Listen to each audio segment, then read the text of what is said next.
Well, good evening, folks. This will be another program I'm starting, actually, another series. I'm not sure yet what I'll call this show, The Hour of Terror, or something like that, in which basically I'm going to be reading some of my favorite excerpts from short stories and books by Stephen King.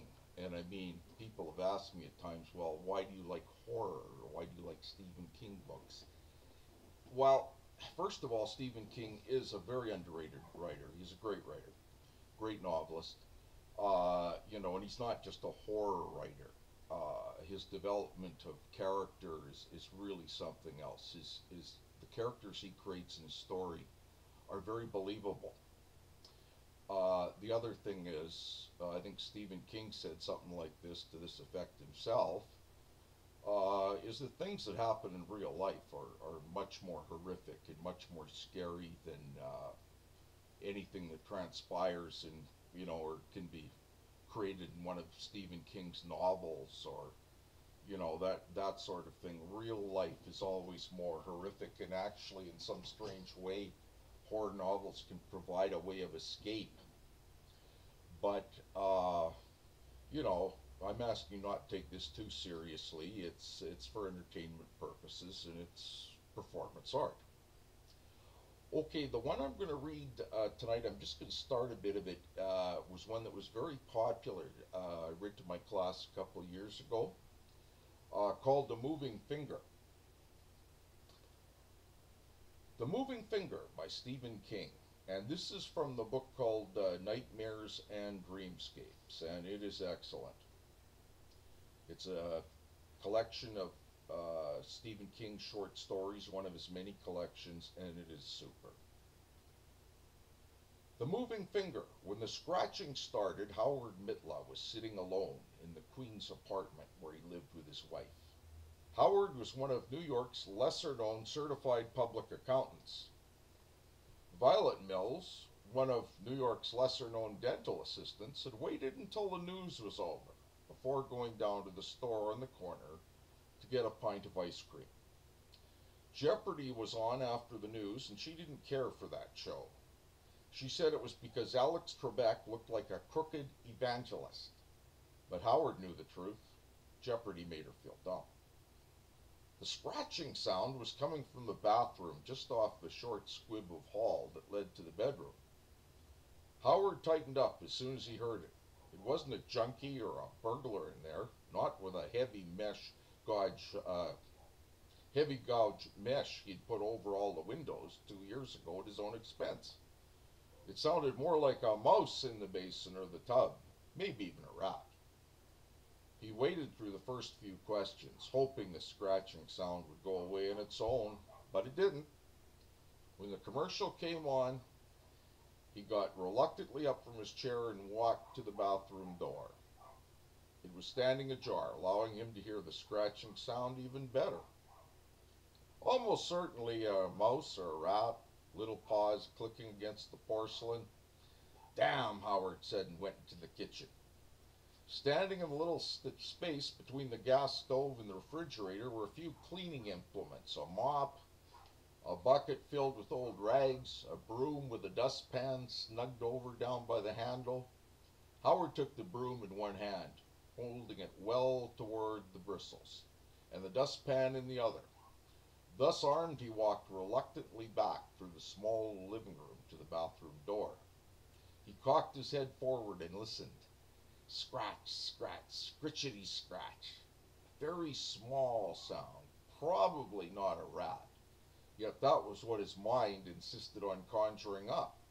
Not just a rat, but a New York rat, an ugly, bushy thing with tiny black eyes and long whiskers like wire, and snaggle teeth protruding from below its V-shaped upper lip. A rat with an attitude. The sound was tiny, almost delicate, but nevertheless.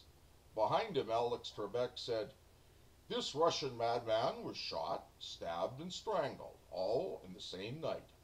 "Who was Lenin?" one of the contestants responded. "Who is Rasputin, pea-brain?" Howard Mitla murmured. He transferred the dustpan to the hand holding the broom. then snaked his free hand into the bathroom and turned on the light. He stepped in and moved quickly to the tub, crammed into the corner, below the dirty, mesh-covered window. He hated rats and mice. Hated all furry things, as a matter of fact, that squeaked and scuttered and sometimes bit.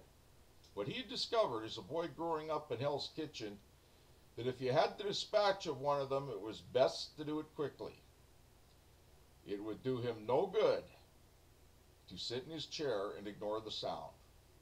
Vi had helped herself to a couple of beers during the news, and the bathroom would be her first stop when she returned from the market. If there was a mouse in the tub, she would raise the roof and demand he do his manly duty and dispatch it anyway, post haste. The tub was empty, save for the handheld shower attachment. Its hose lay on the enamel like a dead snake. The scratching had stopped either when Howard turned on the light or when he entered the room, but now it started again. Behind him, he turned and took 3 steps toward the bathroom basin, raising the broom handle as he moved. The fist wrapped around the handle and got to the level of his chin and then froze. He stopped moving.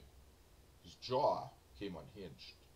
If he had looked at himself in the toothpaste-spotted mirror over the basin, he would have seen shiny strings of spittle, as gossamers as strands of spiderweb, gleaming between his tongue and the roof of his mouth.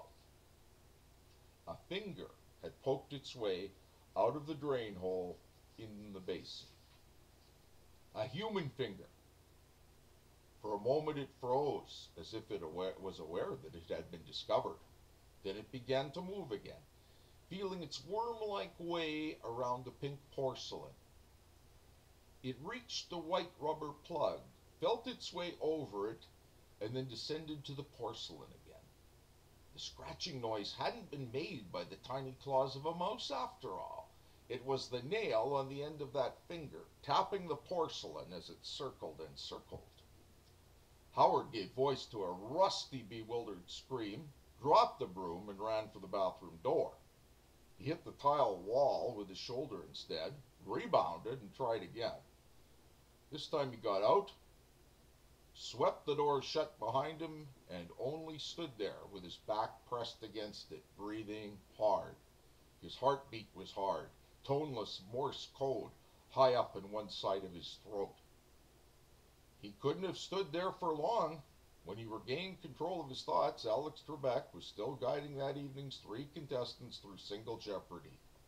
But while he did, he had no sense of time passing, where he was, or even who he was. What brought him out of it was the electronic whizzing sound that signaled a daily double square. The category is space and aviation, Alex was saying. You currently have $700, Mildred. How much do you wish to wager? Mildred, who did not have the game show host projection, muttered something inaudible in response. Howard moved away from the door and back into the living room on legs which now felt like pogo sticks. He still had the dustpan in one hand. He looked at it for a moment and then let it fall on the carpet. It hit with a dusty little thump. I didn't see that, Howard Mitla said in a trembling little voice, and collapsed into his chair. All right, Mildred, for $500. This Air Force test was originally known as Muroc Proving Ground. Howard peered at the TV. Mildred, a mousy little woman with a hearing aid as big as a clock radio screwed into one ear, was thinking deeply. I didn't see that, he said, with a little more conviction. What is Vandenberg Air Base? Mildred asked. What is Edwards Air Base, bird brain? Howard said. And as Alex Trebek confirmed what Howard Mitla already knew, Howard repeated, I didn't see that at all. But Violet would be back soon, and he had left the broom in the bathroom. Okay, I think I'm going to leave it for there tonight. I'll try to continue tomorrow. Hopefully I'll have some time tomorrow, probably will, to read some more. And the story really gets good. It gets pretty graphic in points. We're just warming up here, but I hope you're enjoying it so far. Okay, thanks a lot. We'll see you tomorrow.